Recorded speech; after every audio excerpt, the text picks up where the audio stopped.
Dalam kitab Kisah Para Rasul pasal yang ke-20. Saya harap saudara semua tidak bosan-bosan mendengarkan akan firman Tuhan yang saya bawakan secara seri sampai akhir tahun ini. Ya, doakan saudara supaya saya bisa memberikan yang terbaik untuk saudara semua. Sebagaimana tema kita yaitu together. Katakan sama-sama saudara, together. Haleluya. Whenever we are together, there is power. Whenever we are together, there is home. Whenever we are together, there is a movement. Ada sesuatu gerakan kuasa dan juga ada sesuatu rumah ya di dalam kehidupan kita semua. Kita buka di dalam Kisah Para Rasul pasal yang ke-20. Saya merasakan panas sekali ya di tempat ini. Ya, berapa banyak merasakan panas? Atau saya merasakan panas Roh Kudus? Haleluya. Ya, saya kalau panas sedikit saudara, alergi saya mulai ya sedikit, saya sedikit batuk-batuk ya, karena kepanasan. Di dalam kitab Kisah Para Rasul pasal yang ke-20 ayat yang ke-18 sampai ayat yang ke-38. Kalau saudara sudah menemukan, saudara katakan amin, kita akan baca bersama-sama. Belum semuanya amin, berarti saudara belum menemukan.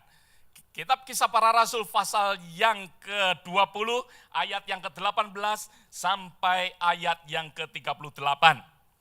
Yang sudah menemukannya, yang saudara membawa Alkitab tentunya, ya, saudara mengatakan amin. Kalau yang tidak membawa Alkitab jangan katakan amin. Oke? Ya, saya ingin untuk kita semua membawa Alkitab. It's okay, you can bring your iPad, ya, iPhone or whatever, tetapi benar-benar ada isi Alkitabnya di dalamnya. Oke? Ya, di dalam Kisah Para Rasul pasal yang ke-20 ayat yang ke-18 dikatakan, sesudah mereka datang berkatalah ia kepada mereka. Saudara, di dalam cerita daripada Kisah Para Rasul ini, ya sebenarnya ya kalau kita membacanya dengan teliti di dalam Kisah Para Rasul pasal 20. Kisah Para Rasul 20 ini adalah saat perpisahan daripada Rasul Paulus. Dia ingin berpisah. Dia menyatakan perpisahannya kepada jemaat di Efesus. Oleh sebab itu, pada saat saya membaca akan ayat ini secara teliti, secara perlahan-lahan, saya meresapinya dan di situ saya bahkan sempat saudara, saya katakan ya, bukan karena saya cengeng, tapi karena saya merasa akan kasih daripada Rasul Paulus. Sesuatu yang luar biasa pada saat terakhir daripada Rasul Paulus kepada jemaat di Efesus. Ya, sesuatu sesuatu pernyataan dia yang dituliskan, sesuatu seluruh isi hatinya yang diungkapkan ya oleh Rasul Paulus untuk seluruh jemaat. Mari kita membacanya secara teliti, secara perlahan-lahan. Sesudah mereka datang berkatalah ia kepada mereka, kamu tahu bagaimana aku hidup di antara kamu sejak hari pertama aku tiba di Asia ini. Dengan segala rendah hati aku melayani Tuhan. Dan dalam pelayanan itu aku banyak mencucurkan air mata dan banyak mengalami pencobaan dari pihak orang Yahudi yang mau membunuh aku. Sungguh pun demikian, aku tidak pernah melalaikan apa yang berguna bagi kamu. Semua kuberitakan dan kuajarkan kepada kamu, baik di muka umum maupun di perkumpulan-perkumpulan di rumah kamu. Aku senantiasa bersaksi kepada orang-orang Yahudi dan orang-orang Yunani supaya mereka bertobat kepada Allah dan percaya kepada Tuhan kita Yesus Kristus. Tetapi sekarang, sebagai tawanan roh, aku pergi ke Yerusalem dan aku tidak tahu apa yang akan terjadi atas diriku di situ. Selain daripada yang dinyatakan Roh Kudus dari kota ke kota kepadaku bahwa penjara dan sengsara menunggu aku. Tetapi aku tidak menghiraukan nyawaku sedikit pun. Asal saja aku dapat mencapai garis akhir. Menyelesaikan pelayanan yang ditugaskan oleh Tuhan Yesus kepadaku. Untuk memberi kesaksian tentang Injil kasih karunia Allah. Dan sekarang aku tahu bahwa kamu tidak akan melihat mukaku lagi. Kamu sekalian yang telah kukunjungi untuk memberitakan kerajaan Allah. Sebab itu pada hari ini aku bersaksi kepadamu bahwa aku bersih. Tidak bersalah terhadap siapapun yang akan binasa. Sebab aku tidak lalai memberitakan seluruh maksud Allah kepadamu. Karena itu jagalah dirimu, jagalah seluruh kawanan, karena kamulah yang ditetapkan Roh Kudus menjadi penilik untuk mengembalakan jemaat Allah yang diperolehnya dengan darah anaknya sendiri. Aku tahu bahwa sesudah aku pergi, serigala-serigala yang ganas akan masuk ke tengah-tengah kamu dan tidak akan menyayangkan kawanan itu. Bahkan di antara kamu sendiri akan muncul beberapa orang yang dengan ajaran palsu mereka berusaha menarik murid-murid dari jalan yang benar supaya mengikut mereka. Sebab itu berjaga-jagalah, ingatlah bahwa aku 3 tahun lamanya, siang malam, dengan tiada berhenti-hentinya, menasihati kamu masing-masing dengan mencucurkan air mata.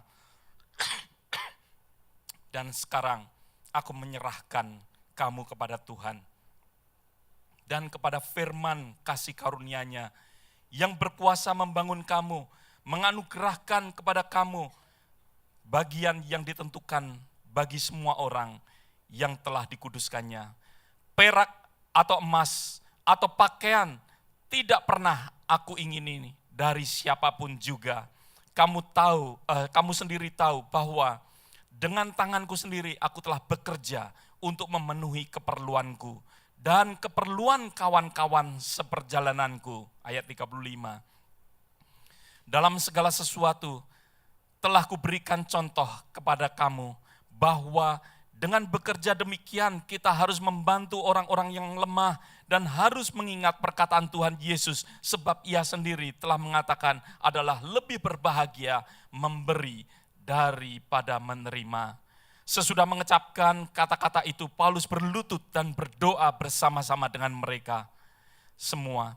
Maka menangislah mereka semua terseduh-seduh sambil memeluk Paulus. Mereka berulang-ulang mencium dia. Ayat 38. Mereka sangat berduka cita, terlebih-lebih karena ia katakan bahwa mereka tidak akan melihat mukanya lagi. Lalu mereka mengantar dia ke kapal. Di dalam menjelang akhir daripada perjalanan daripada Rasul Paulus, the third journey, Paulus melakukan 4 journey, saudara. Di dalam perjalanan yang terakhir, Rasul Paulus, dia memutuskan akan kembali langsung ke Yerusalem. Sebelum itu, pada saat dia berada di Miletus, dia mengatakan bahwa penilik-penilik, penatua daripada jemaat di Efesus untuk datang ke Miletus. Setelah mereka datang semua, mereka menyampaikan, Rasul Paulus menyampaikan apa yang ada di dalam isi hatinya. Bahkan apa yang dia rasakan melalui pimpinan daripada Roh Kudus. Dia katakan bahwa Tuhan memimpin dengan rohnya, memimpin daripada satu kota kepada kota yang lain. Di sini, di dalam ayat yang saya ingin untuk kita boleh renungkan hari ini bersama-sama. Di dalam ayat yang ke-18 dan ayat yang ke-31. Pada saat Rasul Paulus berkata, sesudah mereka datang berkatalah ia kepada mereka, kamu tahu bagaimana aku hidup sejak dari pertama aku tiba di Asia ini. Hubungan Rasul Paulus dengan jemaat di Efesus begitu dekat.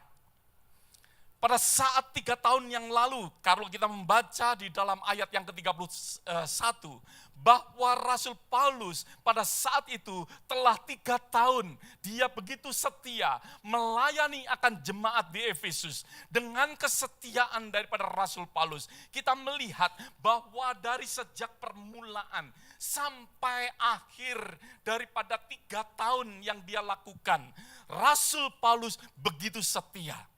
Rasul Paulus menyatakan akan kesetiaannya meskipun kota Efesus bukan kota yang mudah. Kota Efesus adalah kota yang begitu sulit terhadap Injil. Sesuatu yang luar biasa yang Rasul Paulus boleh berikan kepada orang-orang di Efesus. Sesuatu daripada kasih yang dia punya, yang dia berikan kepada jemaat di Efesus selama 3 tahun.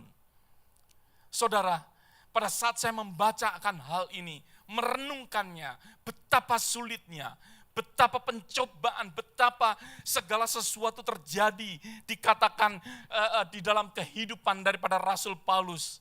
Sesuatu yang tidak nyaman.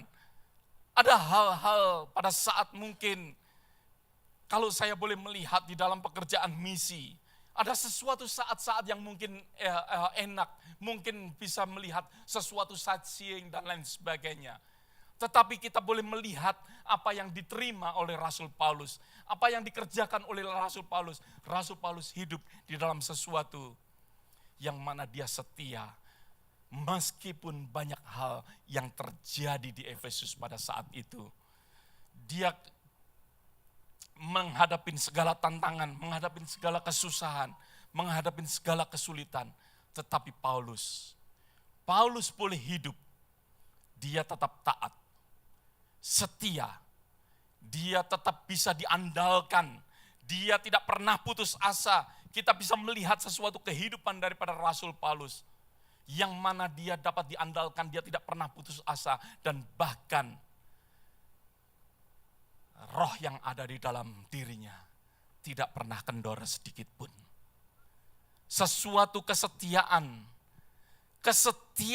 adalah sesuatu quality di dalam kebersamaan. Katakan sama-sama, kesetiaan adalah quality di dalam kebersamaan. Seringkali kita mau hidup di dalam kebersamaan kita, tetapi sesuatu yang menguji kita, yang melihat bahwa bagaimana quality kita, bagaimana quality saudara dan saya ditentukan oleh kualitas di dalam kesetiaan. Ada amin saudara. Kita mau hidup bersama-sama. Kalau kita mau hidup di dalam kebersamaan kita, mau selalu hidup together, kesetiaan kita adalah quality. Saya mengucap syukur meskipun beberapa belakangan ini banyak sekali perpisahan demi perpisahan. Tetapi saya bisa melihat quality yang ada di dalam kehidupan mereka. Bagaimana mereka setia. Ada amin saudara. Bagaimana mereka setia. Bagaimana mereka menunjukkan akan kesetiaannya di dalam pelayanan mereka. Menunjukkan bagaimana mereka setia di dalam friendship kita. Menunjukkan bagaimana mereka setia satu dengan yang lain di dalam kebersamaan di dalam gereja ini. Sesuatu quality yang setiap daripada kita harus punyai.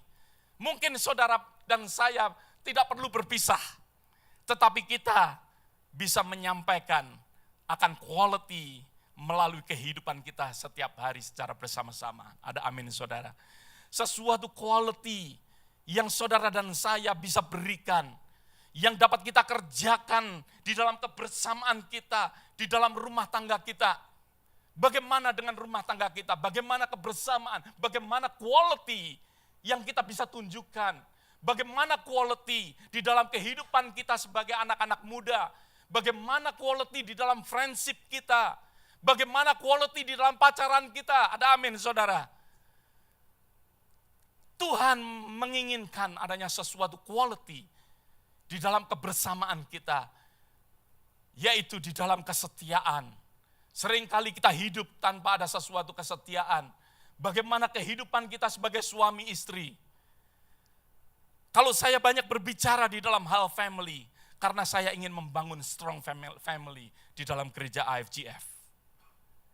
Di dalam kehidupan kita, ada sesuatu di mana quality kesetiaan ada sebagai suami istri.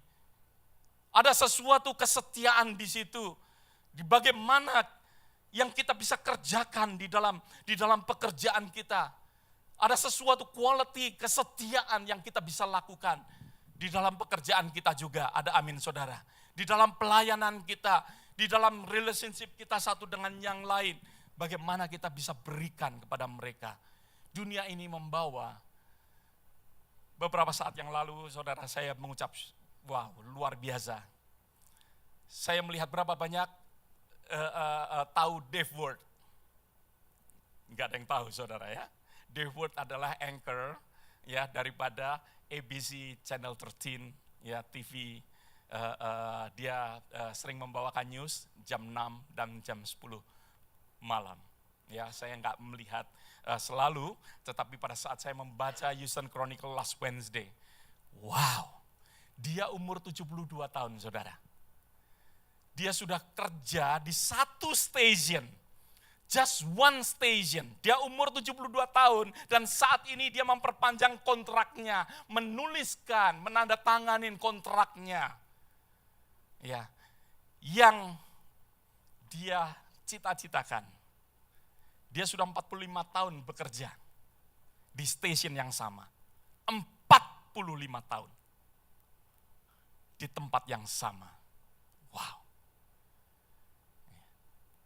Dia menandatangani kontraknya 2 tahun lagi. Berarti 47. Dia katakan, aku mempunyai cita-cita.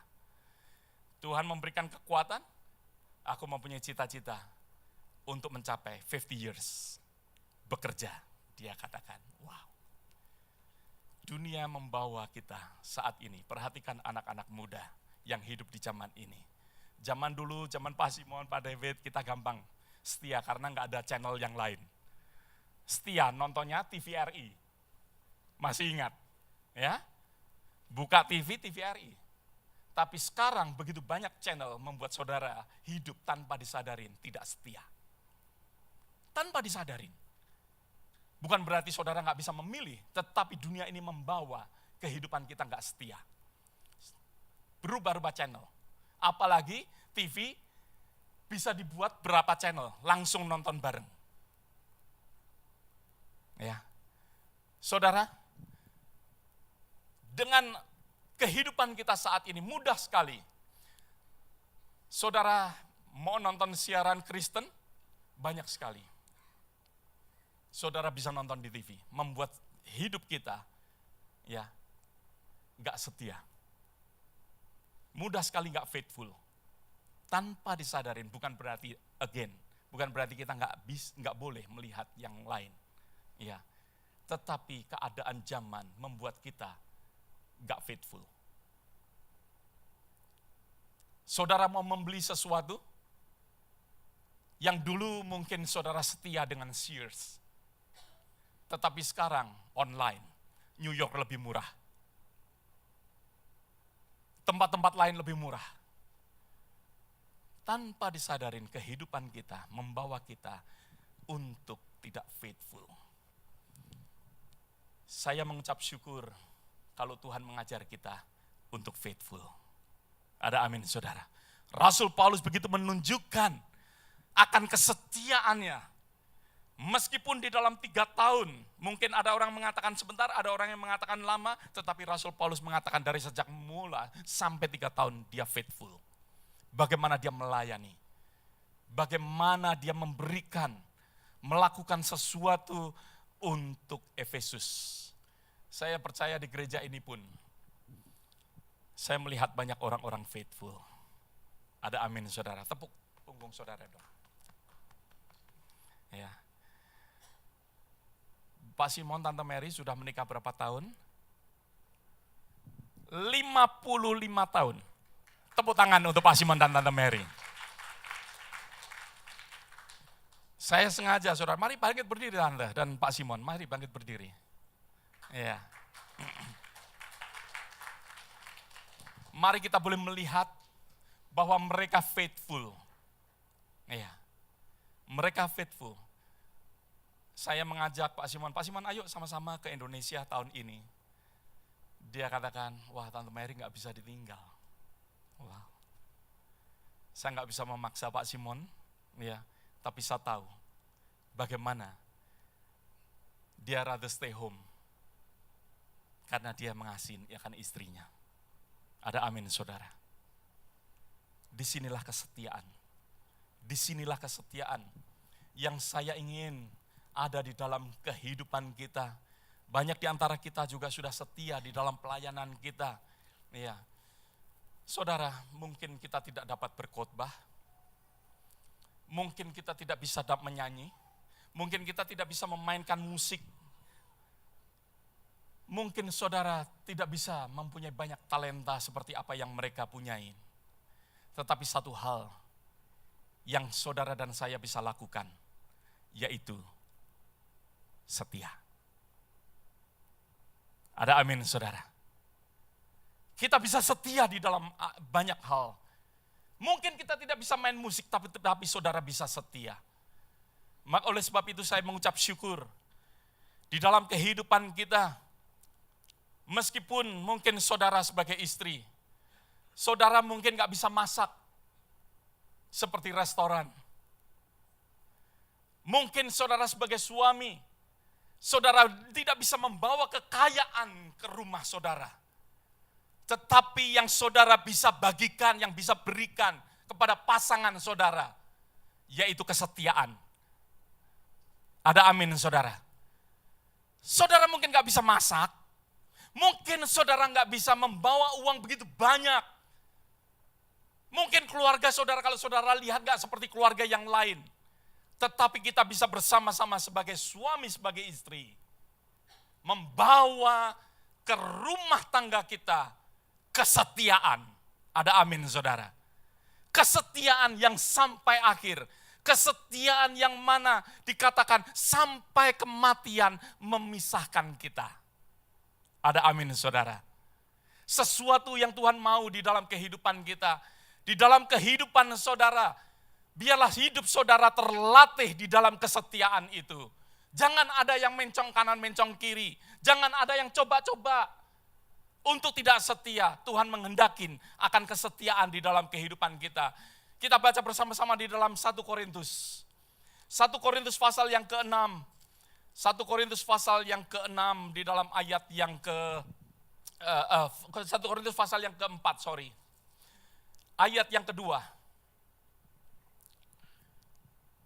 Yang akhirnya dituntut dari pelayan-pelayan yang demikian ialah bahwa mereka ternyata dapat dipercayai.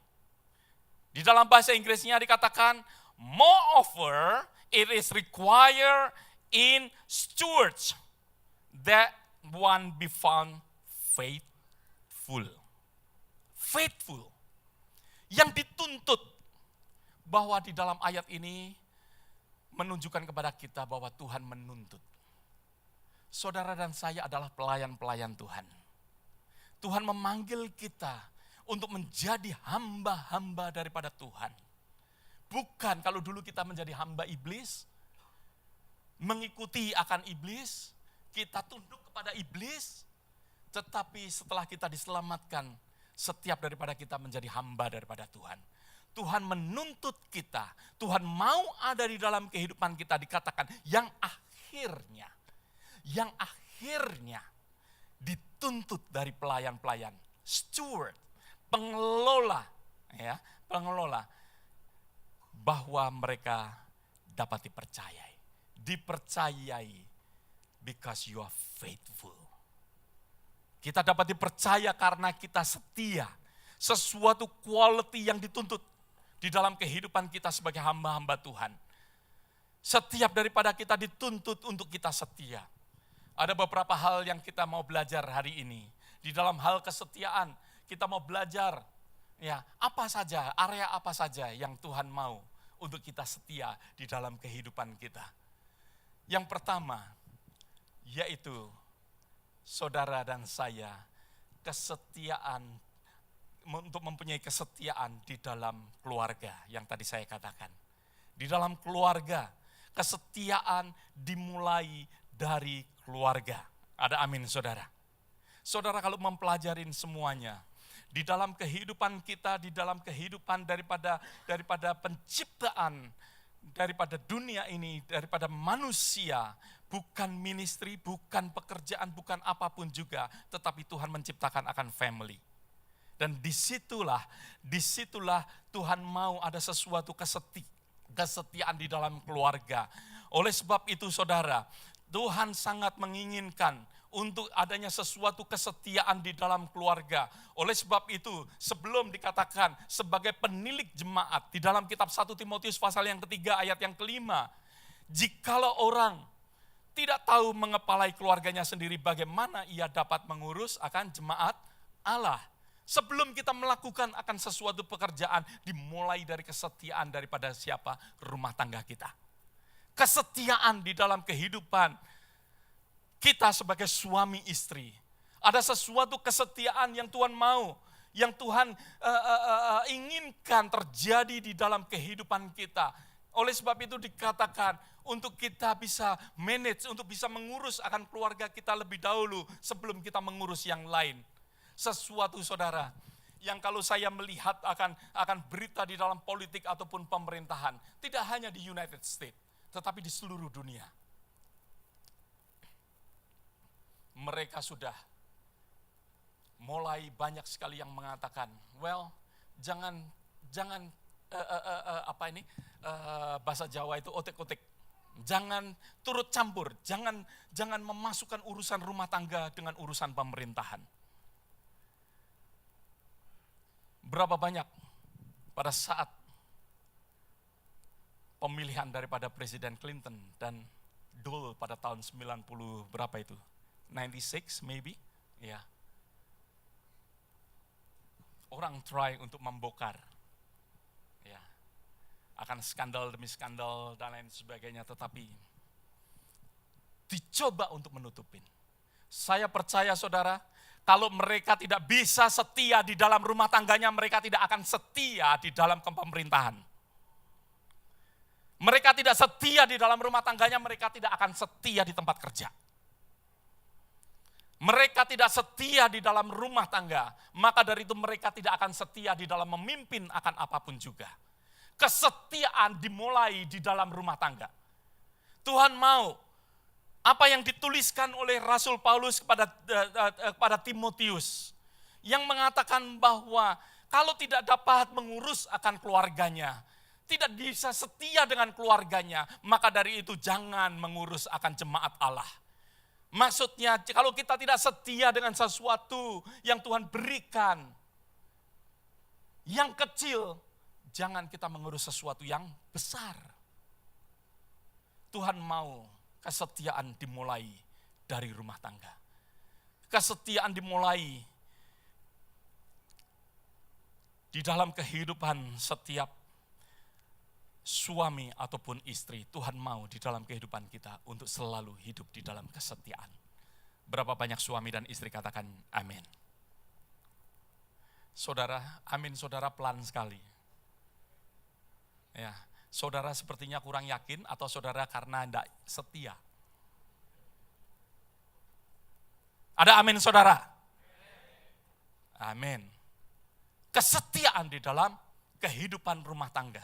Tuhan mau untuk kita setia. Saudara, belakangan ini saudara mendengar tentunya di news juga. Apa yang terjadi yang ingin mencalonkan mayor di New York? Siapa namanya? Anthony Weiner. Anthony Weiner. Ya, bagaimana dia try untuk cheat istrinya. Ya. Dengan sexting. Tapi istrinya, it's okay, I forgive, mungkin forgive, tapi di rumah. Ya, karena apa? Karena istrinya juga kepingin. Ya, saya percaya, saya sedikit bicara tentang hal politik atau kepemerintahan, saya percaya, karena Hillary Clinton juga kepingin. Maka dari itu it's okay, saya ampuni.